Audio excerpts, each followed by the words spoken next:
Slip ఇచ్చినారా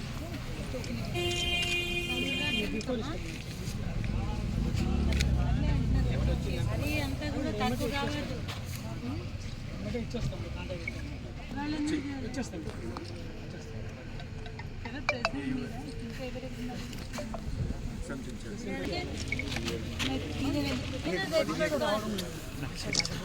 ఎందుకు ఒక నైట్లో వస్తారా 2 రోజులు అయింది వచ్చి క్లీనర్ అయితే రెడీ పెట్టుకోవాలి కదా దానికి దీనికి ఏముంది మరి ఇంత రెగ్యులేషన్ ఇప్పుడు ఇమీడియట్గా వస్తుంది 1 అవర్ లేదు టార్పాలిన్స్ ఎన్ని ఉన్నాయి ఎక్కడ ఉన్నాయి చూపియండి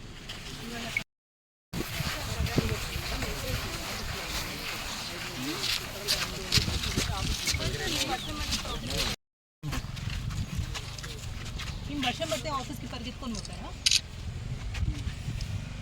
కొన్ని తెప్పించాను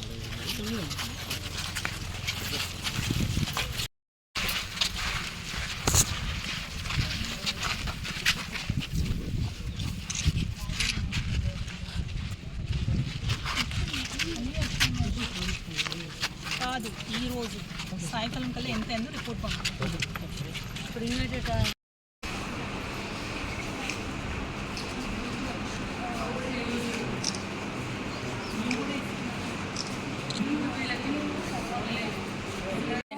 ఫ్యాక్స్ వలన ఆఫీస్ సెంటర్కి విజిట్కి రావడం జరిగింది. ఇప్పటికి 45 మంది రైతులు వాళ్ళ ప్యాడీ ఇక్కడ తీసుకొచ్చి పోసుకోవడం జరిగింది. ఎవరిదైతే మాయిశ్చర్ కరెక్ట్గా లిమిట్స్ ప్రకారం మనకి వచ్చిందో వాళ్ళందరికీ కూడా ఈరోజు కాంటాలతో స్టార్ట్ చేసి మనము పర్చేజ్ స్టార్ట్ చేయబోతున్నాము. మనకి కామన్ అండ్ గ్రేడ్ ఏ ప్యాడీకి ఎంతైతే ఎంఎస్పీ రేట్ ఉందో ఆ ఎంఎస్పీ రేట్ మీద పర్చేజ్ చేయబడటం జరుగుతుంది. అండ్ ఇక్కడికి రైతులకి కావాల్సిన టార్పాలిన్స్ అవ్వచ్చు, వేయింగ్ స్కేల్స్, మాయిశ్చర్ మీటర్స్, దాంతోపాటు ప్యాడీ క్లీనర్స్ కూడా అరేంజ్ చేయాలి అనేది ఈ ఫ్యాక్స్ వాళ్ళకి ఇన్స్ట్రక్షన్ ఇవ్వడం జరిగింది.